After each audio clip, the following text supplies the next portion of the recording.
Bonjour à tous et à toutes. Je suis ravie de pouvoir vous souhaiter le bienvenu ce matin au nom de l'EFMA et de Capgemini Research Institute pour parler des deux rapports World Insurance et World InsurTech pour 2020. Ça fait depuis plus de 10 ans que l'EFMA travaille avec Capgemini sur des études World Reports, notamment le World Insurance Report. Et je peux dire qu'on est très fiers de notre collaboration. Mais tout d'abord, on va dérouler l'agenda de ce matin. Nous allons, tout d'abord, je vais vous présenter un tout petit peu ce que c'est l'EFMA et nos membres de notre communauté, qui va être suivi d'une présentation des deux World Reports, un retour sur les grands enseignements de ces World Reports et pour finir, une table ronde. Donc, comme je vous disais, je suis Hannah Moisand, Head of Content and Strategic Partnerships à l'EFMA et que je suis très fière de travailler avec Capgemini, qui est un de nos strategic partners, sur ces World Reports. L'EFMA, vous connaissez peut-être pas. Donc, nous sommes tout d'abord une communauté d'institutions financières. Nous comptons plus de 3000 membres dans plus de 130 pays.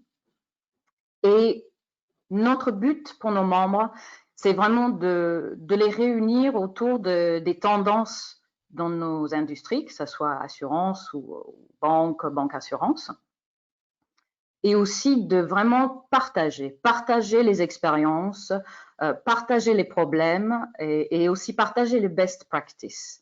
Et c'est avec cet but que je voulais partager avec vous ce matin 3 points de vue sur l'industrie et 3 points de vue de membres de notre communauté autour des rapports World Insurance et World InsurTech pour 2020. Donc d'abord, nous avons interrogé nos membres à travers le monde.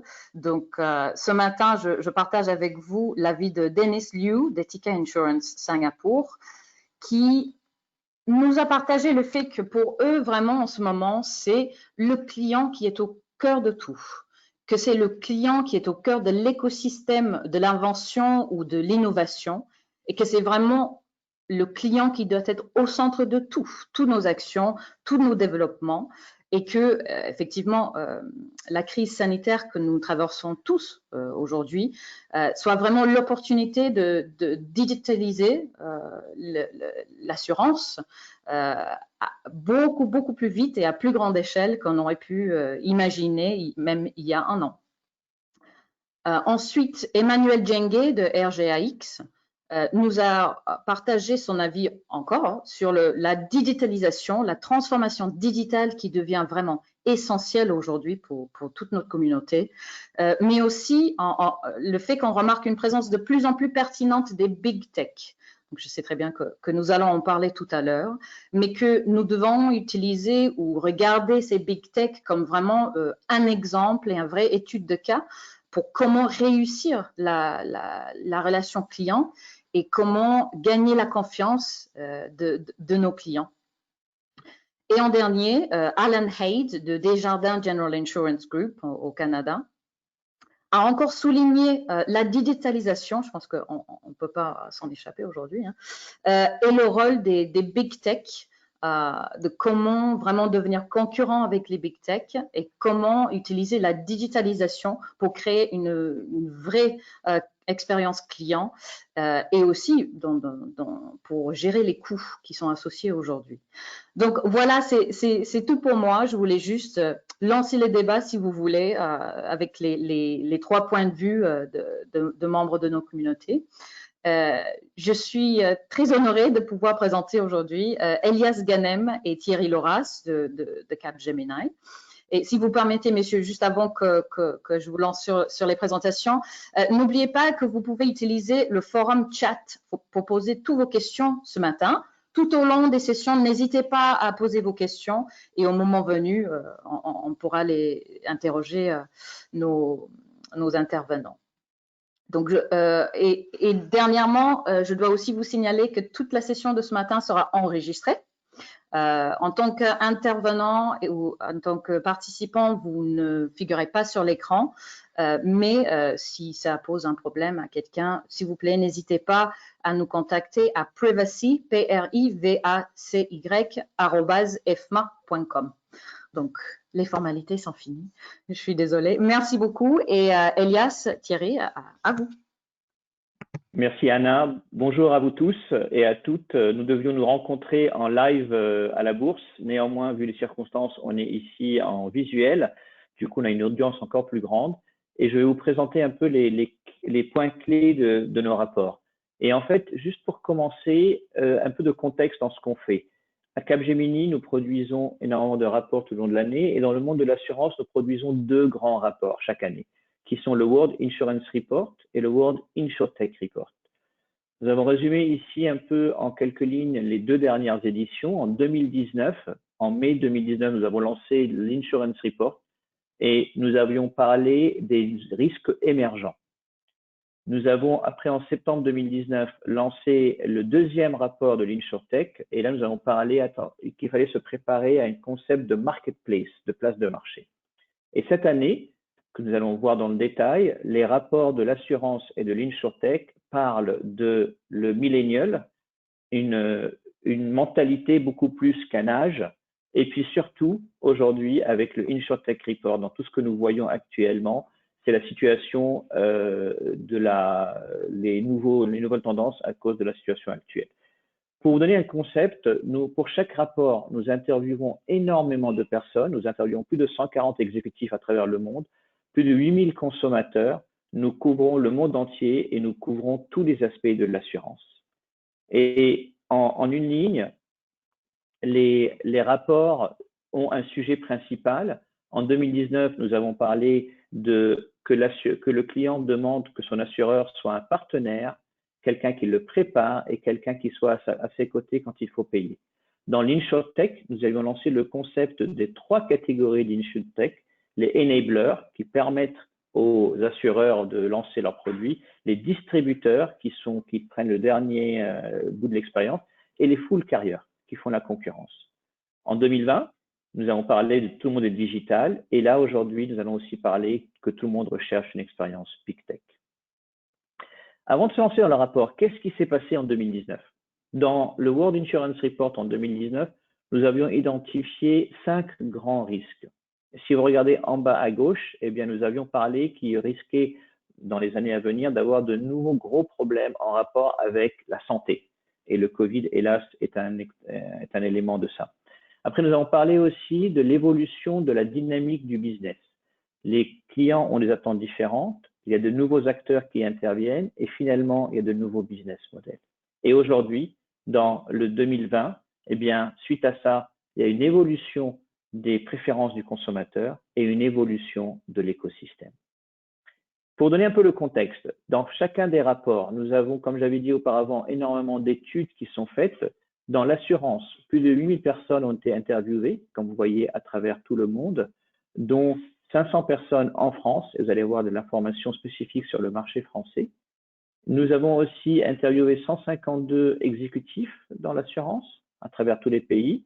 Et nous avons pour l'InsurTech interviewé 85 assurances et 85 InsurTech. En plus de ça, pendant le Covid, nous avons fait une interview de 11 000 consommateurs à travers 11 pays, et que ce soit du côté consommateur et du côté client, du côté fournisseur. Vous verrez les icônes que vous voyez en rouge pour tout ce qui est Covid et en rouge avec des consommateurs pour le Voice of Customer et en rouge et en bleu pour tout ce qui est client. Et pour faire un premier point, qu'a montré le Covid? Eh bien, le Covid a clairement démontré qu'avant le Covid, les clients avaient un intérêt pour se protéger, que ce soit en termes de vie, en termes de santé et en termes d'assurance générale. Globalement, avant le Covid, 32% cherchaient à avoir de l'assurance, santé, vie, 35% santé, etc. Vous voyez les chiffres de l'Europe, du monde et de la France. Mais regardez surtout les chiffres après le Covid. Tous les chiffres grimpent. Donc, le consommateur est dans l'attente d'une protection additionnelle. Et du coup, c'est une opportunité fantastique pour nous, les acteurs de l'assurance, et pour vous, pour pouvoir accompagner nos clients dans leurs attentes de protection additionnelle. Et donc, il y a ici la grande opportunité pour aller de l'avant. Mais d'un autre côté, on leur a aussi posé la question, quels sont les canaux d'engagement? Et regardez, intéressant, au niveau mondial. Avant le Covid, là, nous avons 3 notes. Avant le Covid, actuellement et après le Covid. Et regardez ce qui est intéressant entre les agences et le chatbot. Eh bien, on est au même niveau. Autant les agences vont repartir, petit à petit, les gens vont revenir, mais les chatbots, entre-temps, sont devenus une réalité pour le consommateur.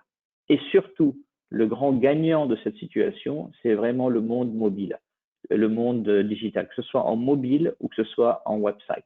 Et si on regarde les chiffres pour la France, même chose, le chatbot évolue, pas autant, mais évolue quand même. Néanmoins, le mobile app et company website deviennent les grands canaux d'interaction. Du coup, l'opportunité est clairement pour les acteurs d'être présents là-dessus. Là-dessus, je passe la main à Thierry qui va nous emmener sur le rapport. Thierry, à toi. Merci Elias. Bonjour à tous, ravi d'être avec vous par caméra interposée pour partager avec vous quelques-unes des conclusions des 2 rapports de cette année, où nous avions démarré sur l'hypothèse de faire un rapport sur les millennials, c'est-à-dire les générations nées après 1980. Et finalement, on s'est très vite aperçu que le monde avait changé et changé plus vite finalement que nous le pensions.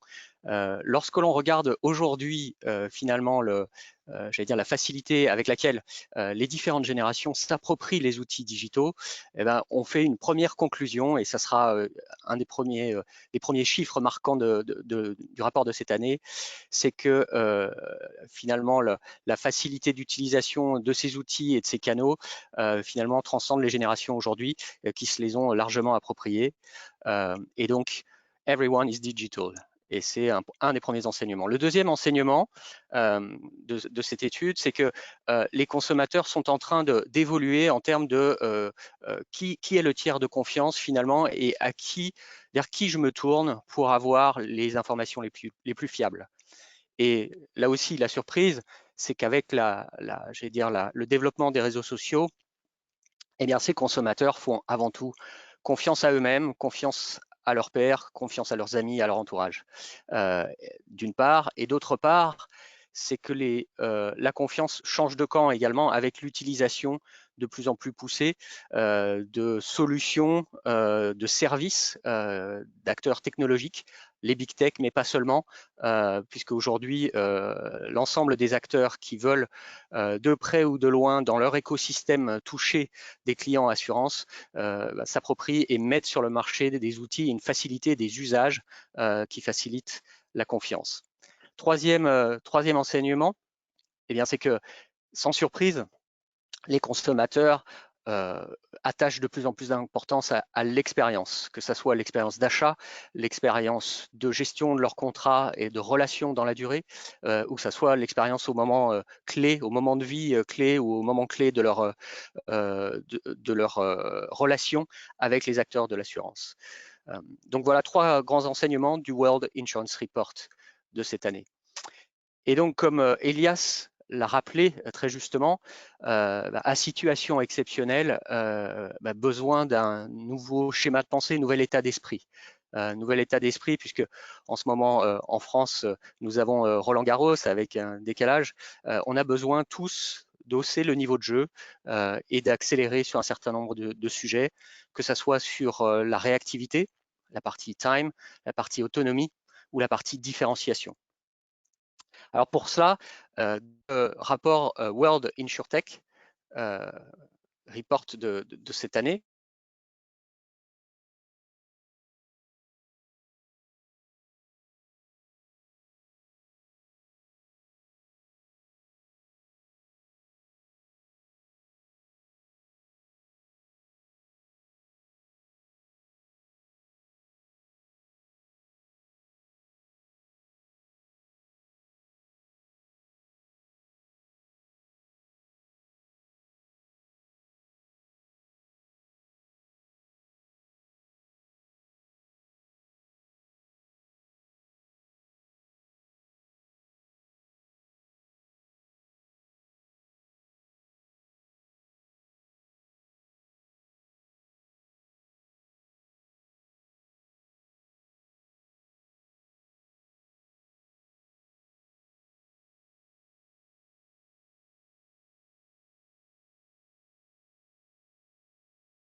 d'écosystème.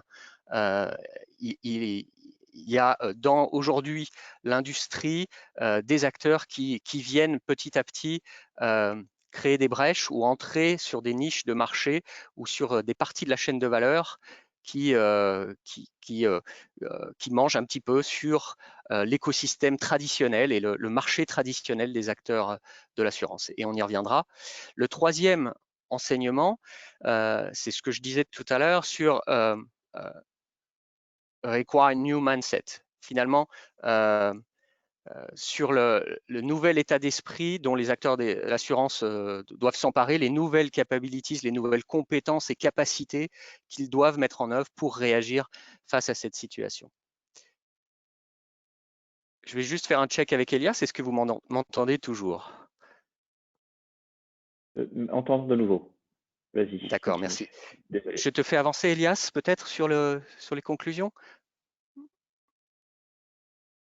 Merci. Comme je vous le disais tout à l'heure, donc la frontière entre les générations s'est estompée et les chiffres que nous avons là et leur évolution depuis 2018 en témoignent. Aujourd'hui, lorsque l'on regarde la propension des clients à acheter en ligne ou via leur mobile, eh bien, on se rend compte qu'au niveau global, au niveau européen, mais aussi au niveau français, même si c'est dans une moindre mesure, c'est plus de 50% aujourd'hui des générations qui sont nées avant 1980, les Gen X or older, qui se sont appropriés ces outils et ces canaux digitaux. Et donc ça, c'est vraiment un point central aujourd'hui pour toutes les stratégies d'interaction client des acteurs de l'assurance qui doivent être omnicanal par essence, by design.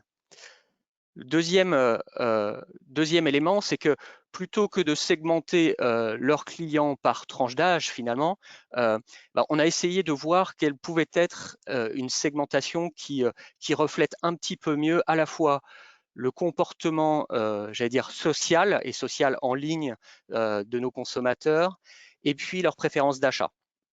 Et donc, ça nous donne 4 catégories qui vont de ceux qui sont early adopters, donc qui ont une capacité, une propension à s'approprier, à adopter soit les réseaux sociaux et les interactions pour aller chercher de l'information, pour aller comparer, pour aller voir des recommandations.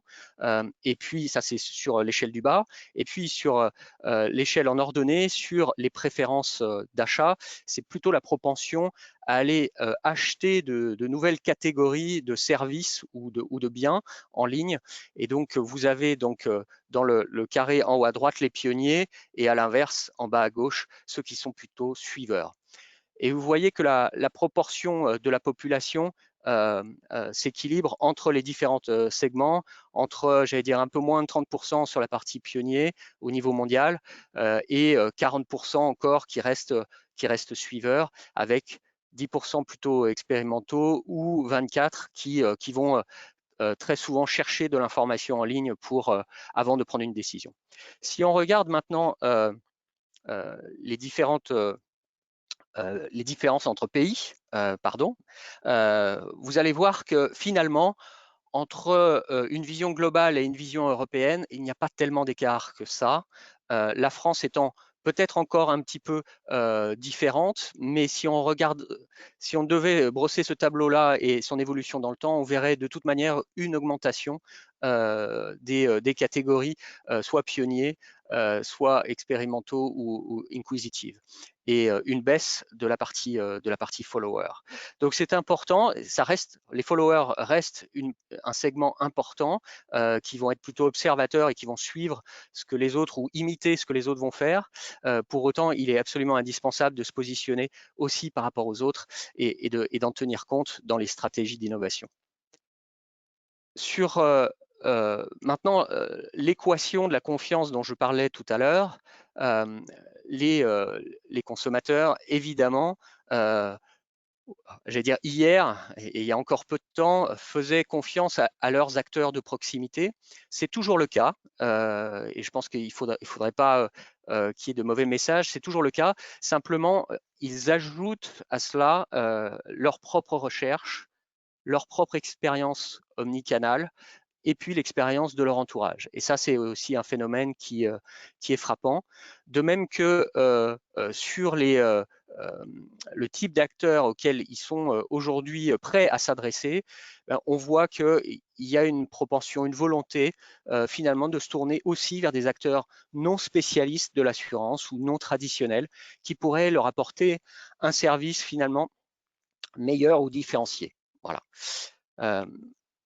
Si on poursuit, on voit que non seulement l'assurance traditionnellement et certains produits sont vendus, mais de plus en plus les consommateurs sont acteurs de leur acte d'achat et vont, comme je le disais, se tourner vers soit leurs connaissances, leur entourage, leurs amis, leurs collègues, soit et c'est là aussi un des enseignements de la période que nous venons de traverser, notamment de confinement, l'importance, la clarté, la simplicité du site web ou de l'application mobile, ou voire même des agrégateurs et des sites qui leur permettent de comparer, et notamment pour la catégorie, le segment inquisitif dont je parlais tout à l'heure. Et vous voyez que les différences entre la France finalement et le reste du monde ne sont pas si significatives que ça. La France suit une tendance et c'est une tendance lourde partout en Europe et globalement. En ce qui concerne maintenant je vais te faire avancer Elias, en ce qui concerne l'expérience, on a vraiment, j'allais dire, une envie de la part des clients d'avoir une expérience qui soit la plus simple, la plus fluide possible. Et donc, beaucoup aujourd'hui nous font part, à travers les retours que l'on fait de ces enquêtes, à switcher. Et donc, c'est cet enjeu finalement de la rétention des clients, la loyauté, de la fidélité des clients devient majeur pour les acteurs de l'assurance. On sait que traditionnellement, le coût d'acquisition d'un client est très élevé. Et donc, les stratégies à mettre en œuvre pour retenir leurs clients, défendre les portefeuilles et leur offrir l'expérience qui leur permettra de maximiser leur satisfaction et de rester, va être clé, notamment face à des acteurs big tech qui mettent énormément d'emphase là-dessus et qui possèdent énormément de données, donc qui sont capables d'offrir un peu plus de personnalisation. Et c'est le cas aussi des acteurs de l'industrie comme Tesla, qui est un exemple, mais qui est imité par beaucoup de constructeurs automobiles aujourd'hui, pour apporter là aussi, à travers la captation de la donnée, à travers l'utilisation de la donnée, des produits, des services qui soient de plus en plus adaptés, personnalisés au type d'usage que font leurs clients. Et donc, la volonté des clients d'acheter de l'assurance à des acteurs qui ne sont pas des acteurs traditionnels n'a cessé d'augmenter. Vous voyez que rien que pour la France, qui n'est pas le marché le plus en pointe, on a constaté une augmentation de x4 entre 2016 et 2020, qui est passé de 5% à 21%.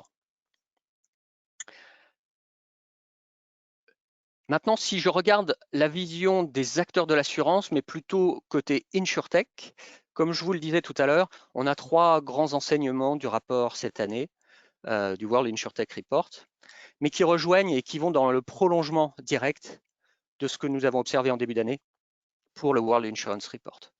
Le premier, c'est sur l'expérience. Et donc, je pense qu'on va zoomer, Elias, directement sur ce sujet expérience.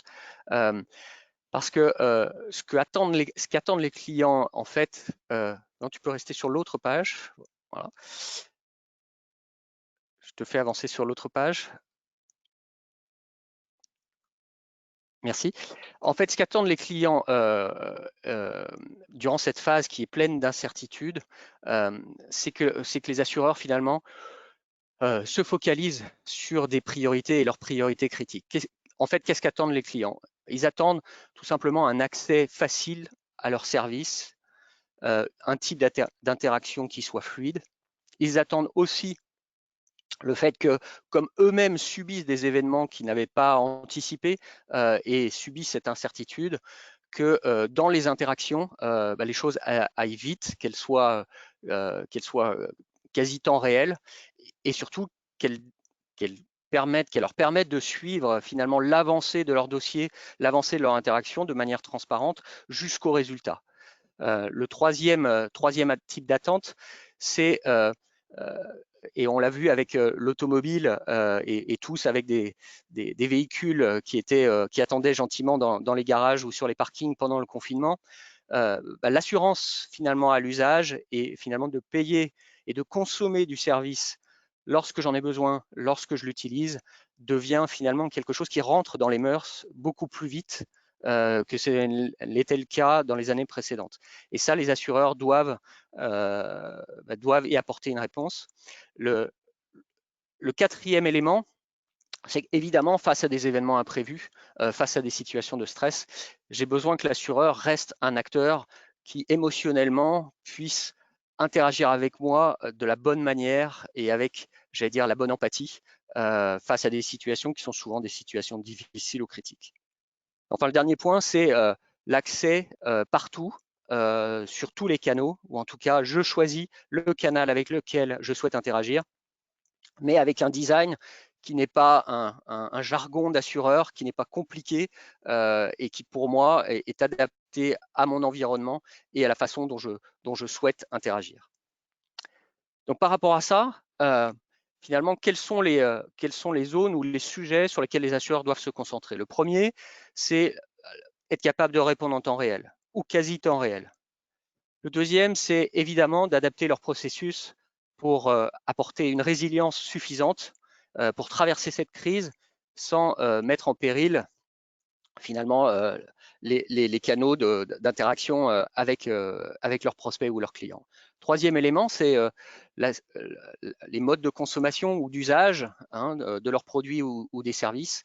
Et donc, insurance as a utility, eh ben, on y vient de plus en plus et c'est une tendance lourde. La partie empathie dont je parlais tout à l'heure, donc conserver ce lien humain, émotionnel qui permet aussi de traiter correctement et finalement de créer aussi ce lien et puis cette loyauté, cette fidélité du client lors des moments difficiles et enfin l'expérience digitale. Ça veut dire quoi en termes de capacité? Ben, on les a résumés ici dans cette colonne. C'est à la fois la centricité, enfin la capacité de se focaliser sur les clients, la capacité à mettre en œuvre des processus intelligents, automatisés et optimisés, la capacité à être agile finalement avec lors de leur lancement produit, de leur adaptation de leur gamme de produits à ces tendances que je viens de partager avec vous, et puis d'ouvrir à la fois leur business model, leur écosystème, et donc ouvrir aussi leur système d'information à travers des leviers comme les API ou comme le cloud.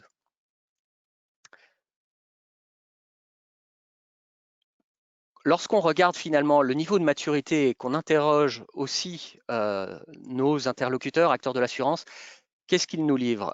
Ils nous livrent que, évidemment, conduire leur activité en remote, aujourd'hui, tous l'ont mis en œuvre et par la force des choses, ça a été à marche forcée.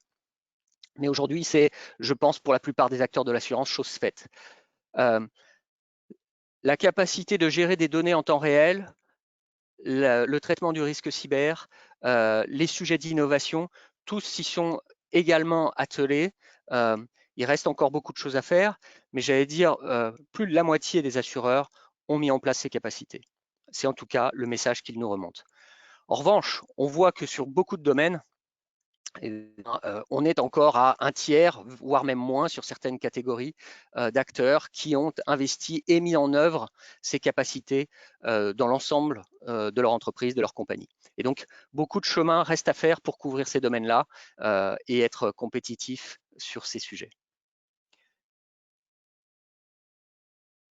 Quand on regarde aussi finalement chaque type d'acteur de l'assurance est en train soit d'apporter, enfin, ou d'essayer d'innover avec, quand on prend les acteurs de l'assurance, donc de remonter vers les big tech en termes d'expérience, de niveau, de fluidité, de simplicité, là où les acteurs technologiques, eux, essayent d'approfondir évidemment leur connaissance de l'industrie, du secteur de l'assurance, et ce qui fait qu'aujourd'hui, ils sont capables de leverager, d'utiliser en termes de compétences clés et de capacités pour offrir des services différenciants qui leur permettent de pénétrer des segments de l'assurance.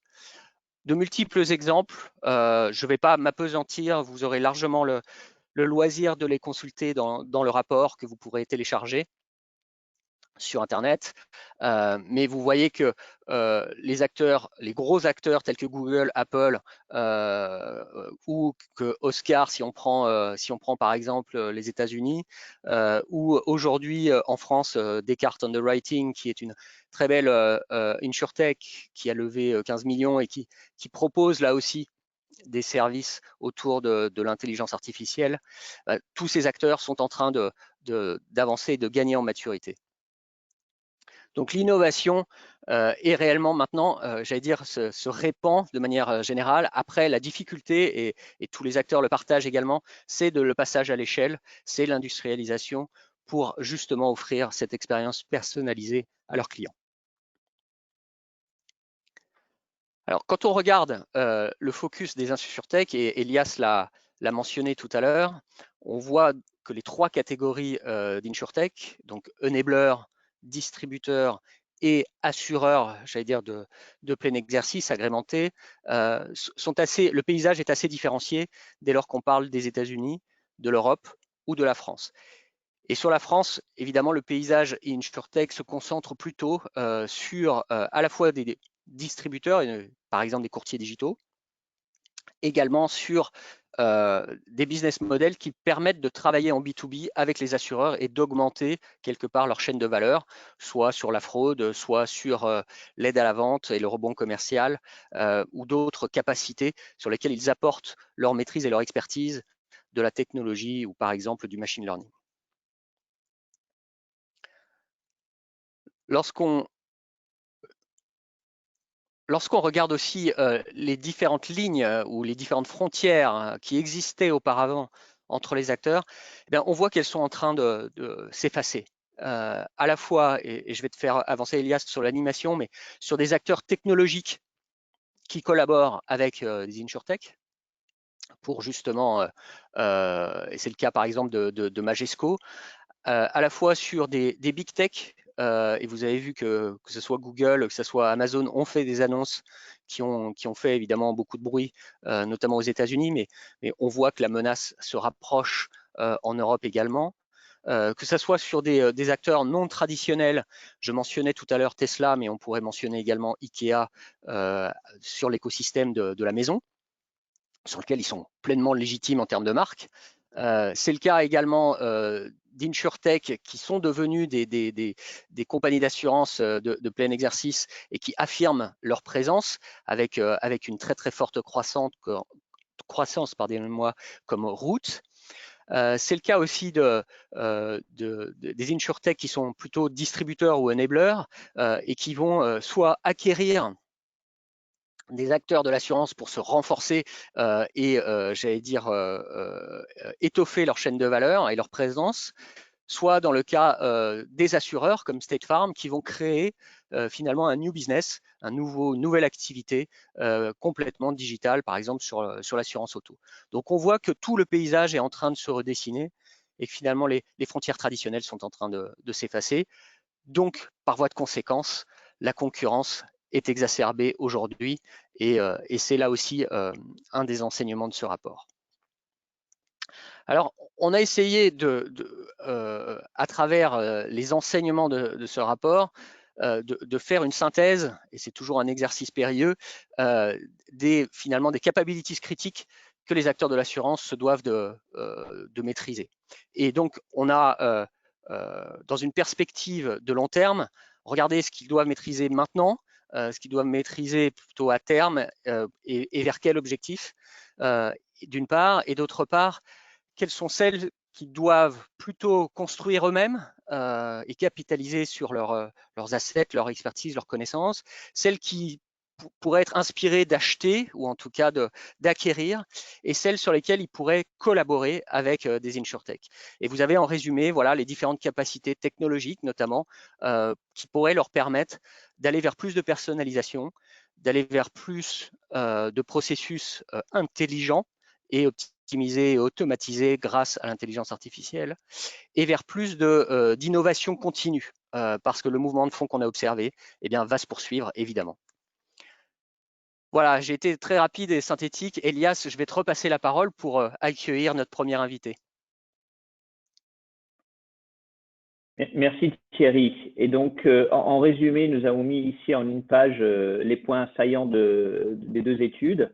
Mais ce que j'aimerais faire aujourd'hui, c'est insister sur, lors de l'InsurTech Report, nous avons invité 14 participants à travers le monde, 14 experts dans le monde de l'assurance, qu'ils viennent de l'assurance, qui viennent de l'InsurTech, que ce soit des influenceurs, des fonds d'investissement, des partenaires technologiques, pour nous accompagner dans cette étude et pour nous donner leur point de vue, tant des États-Unis, de l'Europe, de l'Asie, sur où en est l'assurance. Et aujourd'hui, j'ai le grand plaisir d'accueillir Franck Desvignes, que vous voyez ici, qui est le Global Head d'innovation de AXA Next, et avec qui on va discuter un peu sur son point de vue quant à l'étude et à ce projet.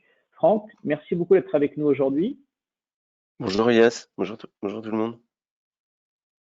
Et Franck est là, on n'arrive pas à avoir le visuel, mais du coup, on va laisser la photo. Franck, la première question que je vais avoir pour vous, c'est, vous avez participé avec un groupe de 13 autres experts à travers le monde, vie de travail collaboratif, fonction.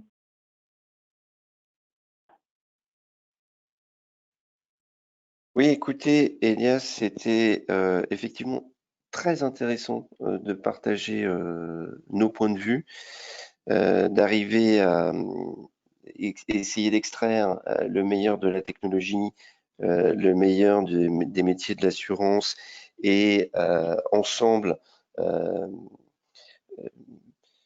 avoir une vraie intelligence collective pour capturer une image un peu précise de la situation d'abord, pour comprendre ce qui était essentiel, et puis fabriquer une sorte de vision commune pour l'avenir de l'industrie. Donc c'est effectivement très intéressant comme exercice.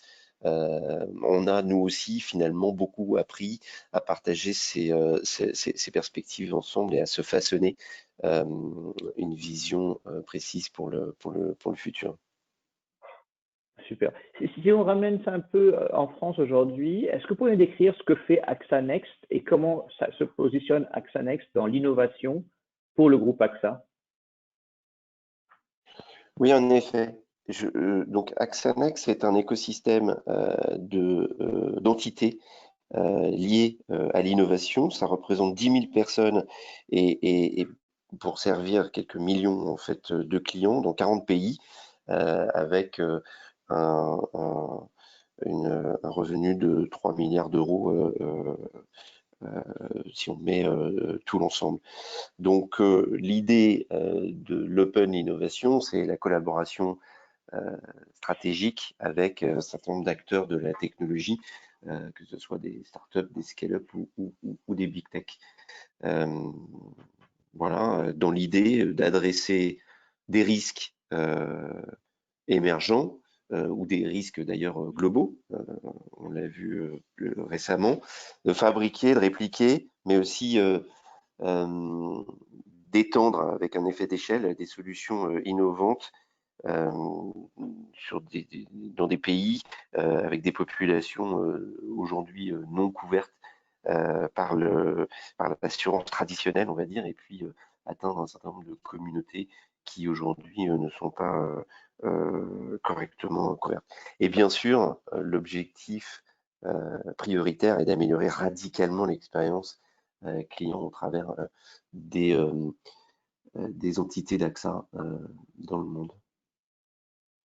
Et si je rebondis sur ce dernier point, l'expérience client, est-ce que vous pourriez nous parler un peu du mode collaboratif qui peut exister, que vous avez vu tant chez AXA ou chez d'autres acteurs, et comment les grands acteurs traditionnels collaborent avec l'écosystème de l'InsurTech? On a vu qu'il y avait 3 catégories, des enablers, des distributeurs et des concurrents. Si vous pouvez donner un peu votre vision sur cette collaboration effective entre les deux écosystèmes.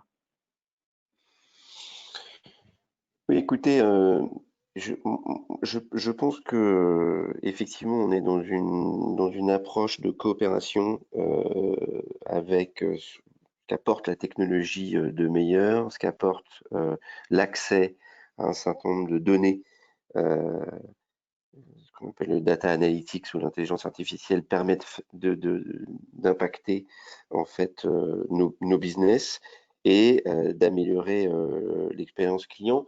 Je pense notamment à des métiers qui sont nouveaux aussi pour le monde de l'assurance, comme la télémédecine, où aujourd'hui, grâce à la technologie, on peut fluidifier le parcours de nos clients, le parcours patient, le rendre plus fluide et les accompagner en fait dans leur parcours entre le moment où le patient va s'interroger sur l'éventuelle maladie qu'il a pu contracter. Donc, on a mis en place un certain nombre de symptômes checkers, par exemple, dans certains pays, et notamment liés aux symptômes checkers liés au Covid. Et puis ensuite, des cellules de téléconsultation pour les patients qu'on peut orienter vers de la téléconsultation, et puis ensuite de la prise de rendez-vous. Voilà. Et comme ça, on va petit à petit proposer un certain nombre de solutions innovantes pour accompagner nos clients dans leur parcours santé. Très intéressant le point de la télémédecine, qui me fait forcément le lien avec le Covid. Lors du rapport, on voit sur l'écran la citation que vous avez apportée au rapport, à savoir les assureurs ont dû, à cause du Covid, raffiner, préciser leur expérience produit et reprioriser la roadmap. Est-ce que vous pourriez nous parler un peu cette repriorisation qui a été faite à cause du Covid et quelle a été l'expérience client qui a été obtenue à l'après? Je crois que toute la partie digitalisation des process de la relation client entre le distributeur, l'agent et ses clients a été repriorisée. Notamment, il y a des parcours en fait qui permettent aux clients aujourd'hui de souscrire à une offre. En Allemagne, par exemple, c'était des projets qui étaient sur la roadmap et qui ont pu être accélérés dans leur livraison pendant le Covid. Donc, on a trouvé des solutions pour digitaliser les parcours plus vite que ce qui était initialement prévu. Fabuleux. Et ma dernière question pour vous, d'un point de vue pratique, quelles sont les conclusions, quelle c'est la conclusion qui vous a le plus étonné et qui vous a le plus ouvert les yeux lors de l'InsurTech Report? Moi, ce que j'ai préféré dans ce rapport, c'est l'espèce de roadmap ou la cible qui a été définie sur ce que c'est qu'un assureur inventif, innovant, ce qui doit être fait dès aujourd'hui, dès maintenant, et j'ai envie de dire surtout maintenant, pour justement arriver à cette cible. Je pense que c'est clé dans la situation dans laquelle on est et l'innovation devient essentielle si on veut avoir un effet direct sur le business model du métier d'assureur. Et donc, voilà, concrètement, il y a un certain nombre d'actions à mettre en place. J'ai trouvé que cette roadmap était très concrète, très pratique et donnait une bonne route à suivre. Super. En tout cas, merci beaucoup d'avoir participé à ce projet et de porter l'InsurTech Report avec nous. Merci beaucoup d'avoir rejoint aujourd'hui Franck. Et maintenant, je vais passer la main à Olivier Waro, qui est en charge de l'assurance chez Capgemini Invent, qui va lancer une table ronde avec 3 acteurs de l'industrie. Olivier, à toi. Merci Elias et bonjour à toutes et à tous. Alors vous avez compris, hein, les interactions sont de plus en plus étroites et soutenues entre le monde de la technologie et les assureurs. Et ça tombe bien, c'est le thème de notre table ronde. En gros, on va parler de la collaboration effective entre acteurs acteurs technologiques et assureurs. Donc Elias le disait, je suis en charge du secteur assurance et protection sociale chez Capgemini Invent, qui est l'entité de conseil d'innovation et de transformation digitale du groupe Capgemini. J'aurai le plaisir d'interroger Damien Philippon, Patrick Soulignac et Nofel Gouli, qu'on connaît bien hein, tous les trois, hein, puisque on mène plusieurs projets avec Natixis Assurance et on a des partenariats privilégiés avec Zelros et Guidewire.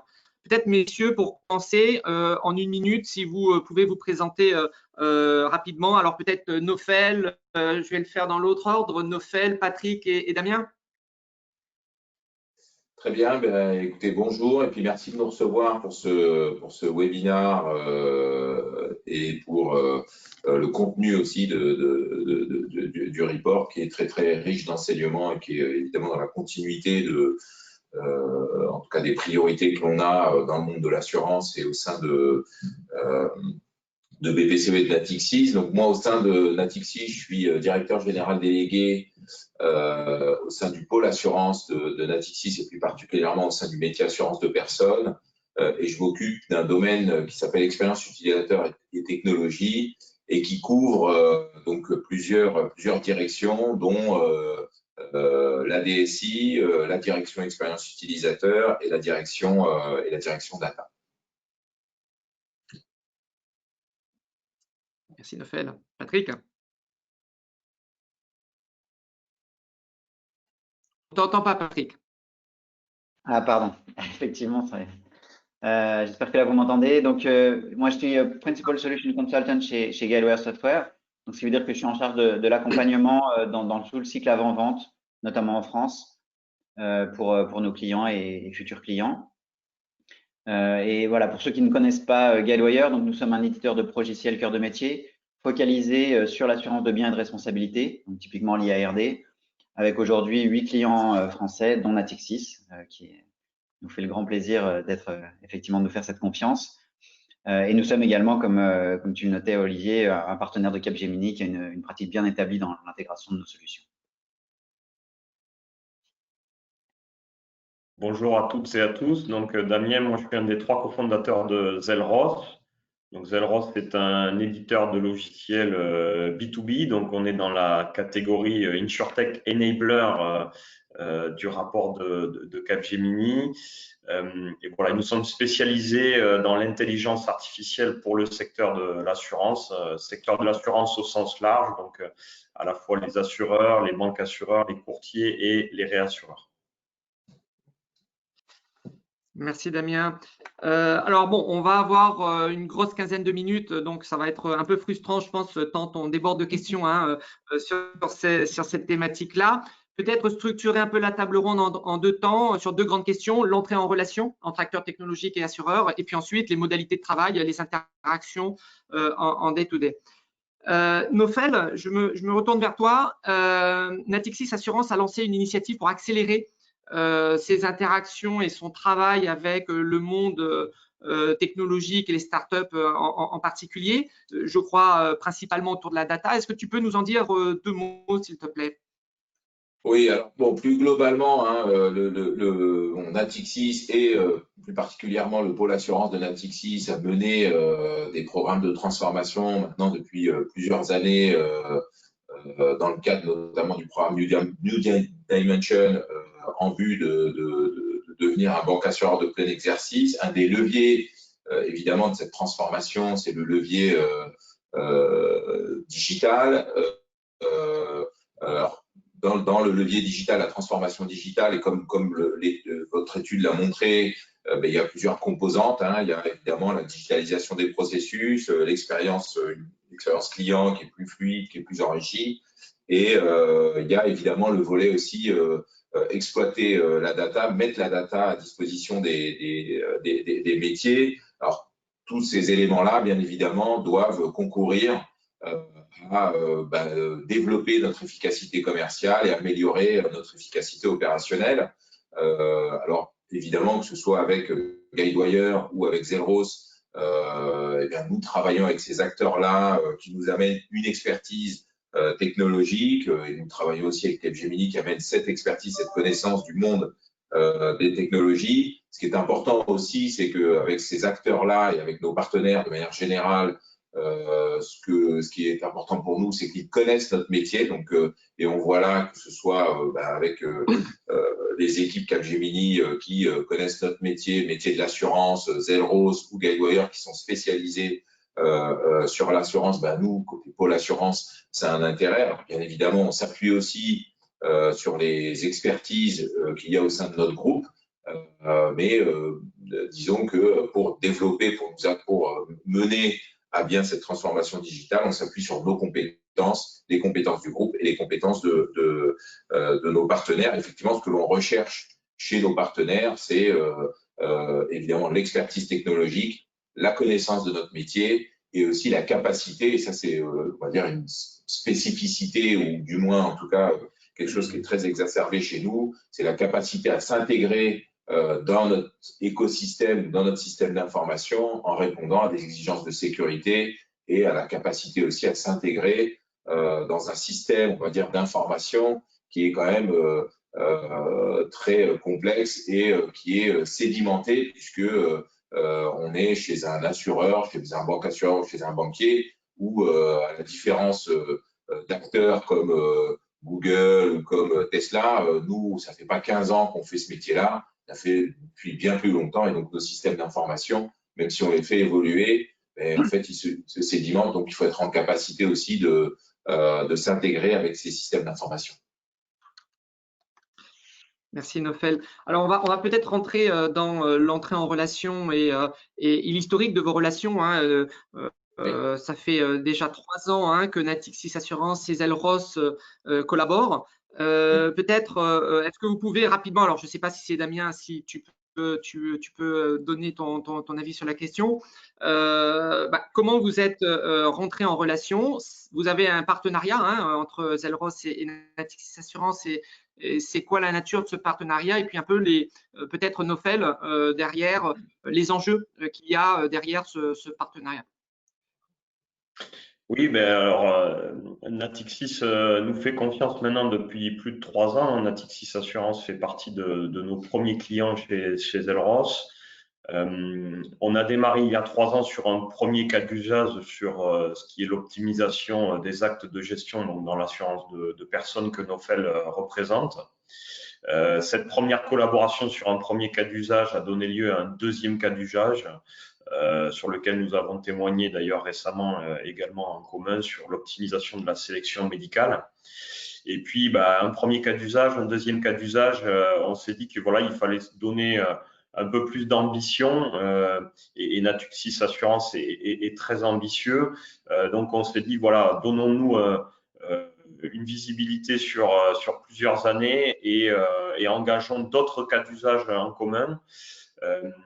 Évidemment, pour nous, Zelros, qui sommes donc un éditeur technologique, on a besoin de co-innover avec nos clients. On est au tout début de l'histoire de l'IA et de l'utilisation de l'IA à l'échelle dans les services financiers.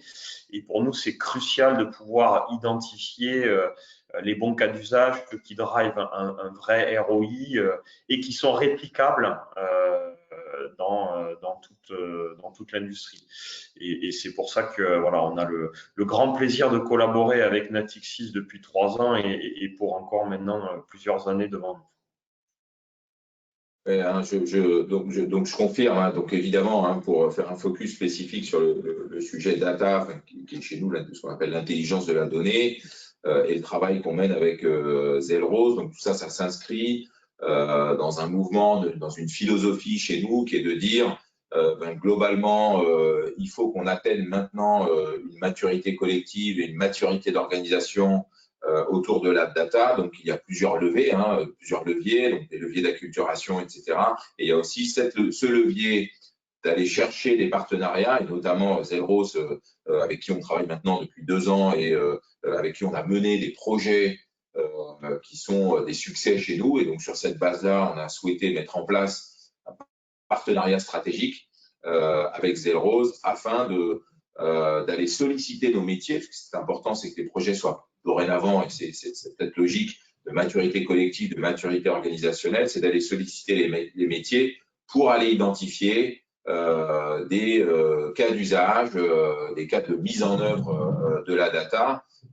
Et donc, on considère que les idées, en fait, sont chez nous, parce que c'est notre métier, on a cette expertise en assurance. On va dire, les outils technologiques et les expertises techniques, technologiques sont chez Zelros, même si on a des compétences, et faire ce mixte entre nos idées et les outils technologiques, ça nous amène ensuite à avoir des solutions dans lesquelles, effectivement, il y a un apport et de Natis Assurance et de Zelros. Et donc, à travers ce partenariat stratégique, c'est ce que l'on souhaite mettre en place, c'est mixer des idées et des connaissances métiers et derrière des outils et des expertises de Zelros afin d'avoir en permanence, et ça rejoint un peu cette logique d'innovation continue que vous évoquiez dans les conclusions de votre rapport. Donc, c'est innover en continu et ramener un peu, dans le cadre de votre roadmap, cette logique de next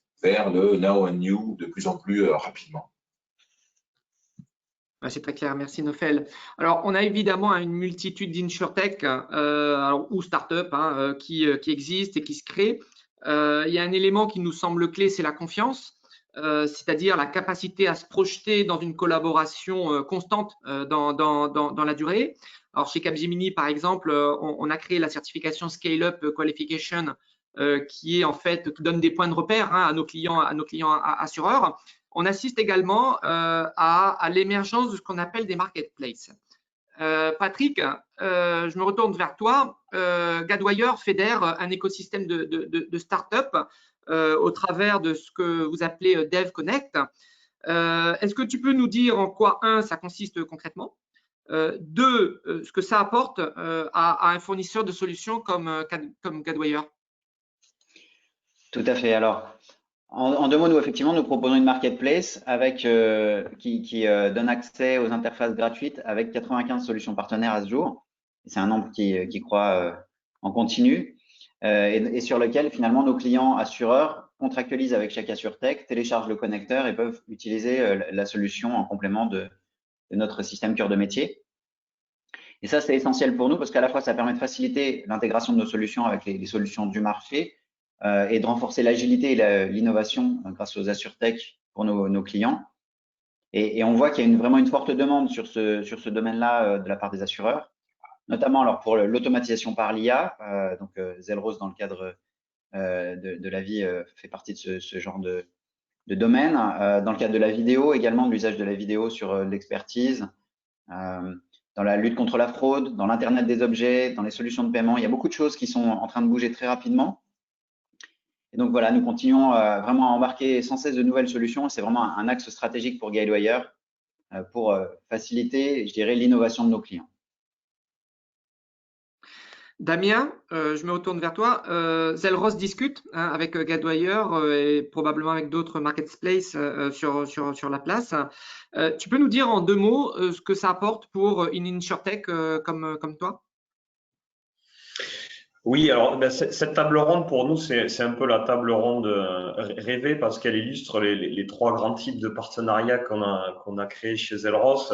Alors Zelros, voilà, notre ambition, c'est d'aider les acteurs traditionnels de l'assurance et de la banque assurance à utiliser l'IA à l'échelle voilà, on est 50 aujourd'hui, donc très humblement, on ne pouvait pas prétendre disrupter ce secteur qui est multicentenaire tout seul. Donc, j'ai parlé d'un premier type de partenariat avec Natis Assurance pour trouver les bons cas d'usage. Un deuxième grand type de partenariat, c'est les plateformes technologiques incontournables dans le monde de l'assurance. Et donc, très vite chez Zelros, qui dit IA dit historique de données, et donc on s'est connecté à ces grands acteurs-là, donc avec Microsoft, avec Salesforce et puis maintenant avec Guidewire, qui sont des moyens d'alimenter notre IA pour qu'elle s'entraîne et qu'elle puisse faire des prédictions et des recommandations d'action, voire des automatisations de processus. Et puis le troisième type de partenariat, c'est évidemment celui que nous avons avec Capgemini, parce que voilà, la transformation digitale, je dis souvent, ben voilà, c'est 10% de technologie, hein, et puis c'est 90% d'humain. Et c'est là qu'un acteur comme Capgemini est incontournable pour nous pour évangéliser le marché, d'une part, et d'autre part, faciliter l'adoption de notre technologie au quotidien. Nofel, l'assureur que tu es cible à ce type d'approche des partenariats entre acteurs technologiques pour vous offrir des solutions, on va dire, un peu plus intégrées. Est-ce que ce sont pour toi des accélérateurs, une capacité d'industrialiser qu'est-ce que toi tu y vois derrière? Alors nous, dans ce qui vient d'être dit, moi je vois deux éléments qui sont extrêmement intéressants pour nous. Bien évidemment, cette intégration ou ce partenariat entre acteurs technologiques nous intéresse. Alors évidemment, aujourd'hui, on a adopté la solution Guidewire, on travaille avec Zelrose, donc dans le cadre de l'IRD, bien évidemment, tout ce que Zelrose peut apporter à la solution que l'on a autour de Guidewire, on est évidemment preneur. Et de manière générale, en fait, quand il y a une intégration entre, on va dire, des systèmes transactionnels, entre guillemets, caricature, mais avec de la data, enfin, intégrer, ce qui est vraiment important, et ce que je disais, c'est intégrer la data dans nos métiers. Et le point d'entrée aujourd'hui de nos métiers, notamment en sinistre IRD, c'est Guidewire. Et donc, le plus la data va nous aider à avoir des processus qui sont encore plus digitaux, à améliorer notre expérience client, le plus on est satisfait. Et le deuxième point aussi, qui est pour moi un élément qui est extrêmement important, et où là, c'est où on attend effectivement des partenariats entre ces acteurs technologiques et des acteurs comme Capgemini, c'est aussi s'ouvrir au-delà de ce qui se passe dans le monde de l'assurance. L'idée, c'est évidemment, ce qui est important pour nous, c'est d'avoir des partenaires qui connaissent notre métier, mais comme c'était aussi évoqué dans votre étude, il y a le sujet des big tech. Les big tech, initialement, ce n'est pas des experts de l'assurance, et je doute que demain, ça devienne des experts de gestion du risque et des experts de gestion de leurs fonds propres. Donc, je pense qu'il y aura toujours besoin d'assureurs. Néanmoins, sur le volet expérience client, sur le volet digitalisation des processus, sur le volet, évidemment, exploitation de la data, des acteurs comme Capgemini peuvent nous aider à apporter un regard différent, un autre regard, d'autres solutions de ce qui peut se passer dans le monde du retail, dans le monde de l'automobile, y compris éventuellement de ce qui peut se passer dans les services publics, d'un point de vue aussi technologique, d'un point de vue digitalisation.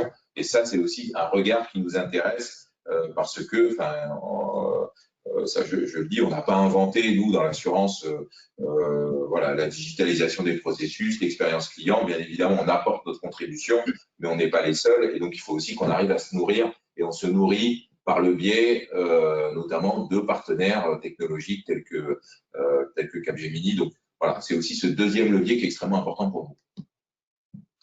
Si on va maintenant un cran plus loin sur la collaboration en day-to-day, en fait, les modalités d'interaction, les équipes impliquées, les méthodes de travail, qu'est-ce que vous pouvez nous dire? Est-ce qu'il y a eu un changement? On parle beaucoup de mode de fonctionnement agile. Damien, peut-être que je peux te passer la parole. Tu évoquais le sujet de la sélection médicale tout à l'heure.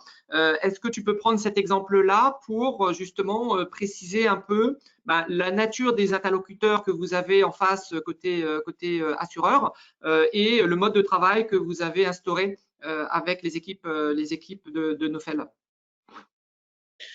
Oui, alors je pense qu'il y a trois angles sur lesquels j'aimerais insister là pour une collaboration réussie sur les sujets d'IA. Le premier, alors c'est un peu tarte à la crème, mais c'est toujours vrai, c'est un drive métier fort. Encore une fois, nous, on est un éditeur de technologie, mais avant tout, on est là pour résoudre des problématiques métiers. Et ce que fait bien Natixis Assurance, c'est ne pas chercher plus 10 ou plus 20% d'optimisation, mais chercher plus 100 ou plus 200% d'optimisation par rapport à l'existant. Donc, être extrêmement ambitieux sur le fait de craquer des problèmes. Ça, c'est un premier, je pense, critère de succès important. Le deuxième, c'est, alors tu as parlé d'agilité, moi je vais parler d'équipes pluridisciplinaires. Les sujets d'IA mettent aux prises quasiment toutes les expertises de l'entreprise, hein. Les métiers, les acteurs du terrain qui opèrent les processus, l'IT, la compliance, le juridique, le RSSI, le DPO. Donc ça, c'est extrêmement important. Alors, ce n'est pas des équipes de centaines de personnes, mais il faut savoir mettre autour de la table ces différentes compétences. Et puis le troisième, alors l'IA, c'est extrêmement puissant, ça fait aussi extrêmement peur, donc c'est la confiance. Je crois qu'il en a été plusieurs fois question là dans les échanges aujourd'hui. La confiance, donc là, voilà, il faut penser à des mécanismes sur les sujets d'explicabilité de la prédiction algorithmique. On travaille beaucoup avec le régulateur sur ces sujets-là. Des mécanismes de run à blanc, des mécanismes d'A/B testing. En tout cas, il faut que pour mettre en production à l'échelle des algorithmes, voilà, que l'organisation soit en confiance avec ce que l'IA apporte. Merci Damien. Patrick, alors Guidewire, c'est une solution qui n'est pas exactement sur le même temps, on va dire, hein, qu'une InsurTech. En termes de modalités de travail opérationnel, toi, qu'est-ce que tu peux dire concrètement?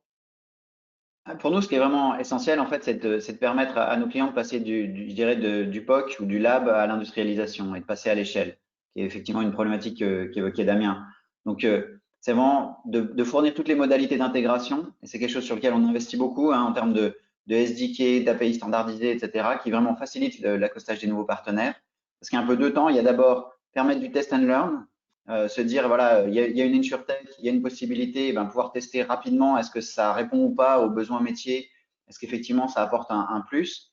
Et à partir du moment où ça c'est validé, de pouvoir se dire, OK, dans ce cas, on passe à l'échelle, on généralise et on en fait quelque chose de vraiment opérationnel au cœur du métier, pas simplement une bonne idée sur étagère qui malheureusement reste parfois dans les cartons, faute de la capacité à délivrer sur le terrain.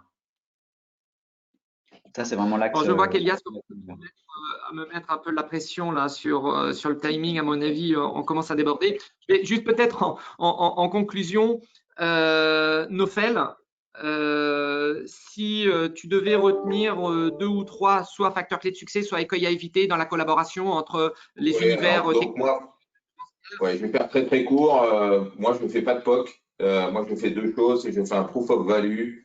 Et c'est vraiment donc, le partenariat que l'on mène avec Zelros qui s'appuie sur ces deux éléments-là. C'est proof of value, donc prouver la valeur de nos cas d'usage et une roadmap pour pouvoir passer à l'échelle, comme l'évoquait tout à l'heure. Donc, Patrick, donc c'est proof of value et roadmap pour un passage à l'échelle. C'est les clés pour nous de la réussite. Enfin, ce sont les clés de la réussite. Merci. Anna, on a des questions ou pas? Oui, merci beaucoup Olivier, merci à tout le monde pour cette table ronde. Alors, j'ai d'abord une question que je pense que ça sera plutôt pour vous Thierry. Quelle évolution voyez-vous dans l'écosystème InsurTech, dans les 3 types d'acteurs, enablers, distributeurs et concurrents, au niveau France, Europe et monde, s'il vous plaît? Alors, clairement, sur l'écosystème InsurTech, on voit qu'on a un décollage finalement du nombre d'acteurs qui demandent l'agrément à la CPR. Ce n'était pas arrivé depuis des années. Maintenant, on a 2 nouveaux acteurs qui ont été validés par la CPR. On voit également, j'allais dire, une croissance et une augmentation de la taille de ces acteurs InsurTech. Je pense que Zelros en est un bon exemple. Et donc, elle passe un cap et elle s'adresse de plus en plus à des acteurs maintenant de grande taille et sur un nombre de cas d'usage qui va croissant. Et puis, en termes de distribution, je pense qu'on a aussi eu une tendance où beaucoup d'acteurs s'étaient lancés sur du B2C en s'adressant directement aux consommateurs, notamment les courtiers digitaux, et qu'ils ont un peu fait marche arrière au vu du coût d'acquisition des clients, en s'adressant désormais avec leurs assets, avec l'expertise qu'ils ont construit, plutôt à des acteurs de l'assurance en B2B. voilà 3 grandes tendances que je pourrais souligner. Merci. Une autre question, cette fois plutôt pour toi, Elias. Que représentent les Big Tech? En fait, je voudrais réagir à cette question surtout et faire le point avec ce qu'a dit Nofel juste avant. On ne fait pas de POC, on fait des point of value. Et je crois que c'est ce que font particulièrement les Big Tech. Les Big Tech se lancent. Les Big Tech se lancent et ont une population tellement grande qu'elles arrivent à directement évaluer la valeur ajoutée qu'elles apportent. Et Nofel fait un point aussi en disant, nous avons une expertise que nous avons accumulée depuis de nombreuses années. Nous ne sommes pas forcément aussi au point sur l'expérience client. Et je pense que cette complémentarité est fabuleuse entre les acteurs traditionnels qui ont une connaissance du marché, qui ont une expertise, qui ont une connaissance du produit, et les Big Tech qui ont une meilleure perception du client parce qu'elles sont nées dans ce modèle de hyper-personnalisation. Les Big Tech n'ont aucun problème à utiliser la data pour mieux connaître le client. Elles arrivent à utiliser les plateformes digitales pour être en contact direct. Elles sont mobile native, elles sont cloud native, elles sont API native, elles sont plateforme native. Et tout ça leur permet d'avoir une approche beaucoup plus pertinente, mais elles n'ont pas le métier. Et la complémentarité entre le monde traditionnel de l'assurance, expertise, connaissance, trust, confiance qu'apporte le traditionnel et le go-to-market qu'apportent les Big Tech peut être une excellente complémentarité. Je dirais simplement, pour conclure, il faut faire attention parce que les Big Tech ont des moyens financiers colossaux, ont une reconnaissance de la place de marché colossale et du coup, elles peuvent acquérir la connaissance. L'exemple de Tesla, si vous regardez Tesla maintenant, ils ont embauché du monde de l'assurance plusieurs dizaines de personnes qui ont la connaissance métier. Ils ont acheté au prix qu'il faut. Et du coup, maintenant, Tesla se lance dans une expérience assurance de bout en bout. Donc, cette complémentarité peut devenir un danger, mais aujourd'hui, le haut du pavé est encore tenu par les assurances qui connaissent leur métier et qui sont connues, reconnues et en confiance. Donc, la complémentarité est la suite à donner. Super. Et peut-être si je sais qu'on a dépassé un tout petit peu, mais je voulais juste en fait revenir, si vous permettez, à un des points de vue que j'ai partagé au début, donc notamment de Dennis Liu, qui nous disait qu'il fallait vraiment mettre le client au cœur de tout. Donc, je pose cette question, je ne sais pas qui va vouloir répondre, mais comment vous faites en fait pour vraiment mettre le client au cœur de l'écosystème et de tout ce que vous faites? Levez la main qui veut répondre. Voilà, Nofel, parfait. Évidemment, le client, il est au cœur de tout. Alors bon, nous, en tant que banque assureur, il est encore plus au cœur de tout, puisque voilà, on a la nécessité de connaître notre client finalement, la nécessité et l'opportunité de le connaître et de répondre à ses attentes. Alors c'est vrai que la digitalisation amène aussi une exigence de réactivité et de capacité à répondre et de fluidité derrière dans l'expérience. On va dire, de toute façon, le client, il s'impose par lui-même dans l'entreprise de par justement maintenant cette multi ou omnicanalité d'interaction avec les assureurs, avec les banques assureurs et l'exigence aussi qu'amène le digital en termes de réactivité et de fluidité. Donc, ça s'impose de toute façon. Et puis, en fait, du coup, nous, on doit s'adapter et on adapte. C'est pour ça que nous, on a créé un domaine au sein du métier assurance de personnes qui s'appelle expérience utilisateur et technologie. Alors, dedans, il y a évidemment des sujets, comme je l'évoquais, la DSI, la data, il y a des sujets aussi d'ancrage des connaissances, mais un des éléments qui est fondamental, et c'est pour ça qu'on a souhaité mettre le nom expérience utilisateur dans notre nom de domaine, c'est bien de faire en sorte que cette notion d'expérience utilisateur soit aussi au centre du village. Et effectivement, là où vous avez raison, c'est que bon, les assureurs, traditionnellement, on a un raisonnement qui est produit, qui est une vision actuarielle du produit. Et là, on se rend bien compte depuis maintenant plusieurs années qu'il faut shifter et que en fait, on met à disposition un produit en fonction de l'usage et de l'expérience que souhaitent avoir nos clients, nos utilisateurs de manière générale de ce produit. Et donc, on se réaligne aussi avec ce que font les Big Tech, puisque le Big Tech part de l'expérience pour ensuite arriver vers le service. Et donc, c'est bien ça aussi que l'on fait. Parfait. Bah, je vous remercie beaucoup, Nofel. Je vous remercie à tous, Elias, Thierry, Franck, Nofel, Patrick, Damien et Olivier. C'était un plaisir de parler avec vous ce matin. Merci d'avoir partagé vos expériences avec notre communauté et votre expertise. Donc, merci aussi aux participants, bien sûr, de vous être connectés ce matin. Il y aura, comme je vous ai dit au début, un enregistrement. Donc, vous allez pouvoir le re-regarder si jamais vous avez manqué quelques informations. Donc, merci encore à tous et à toutes et bonne journée. Merci, au revoir. Merci beaucoup, au revoir.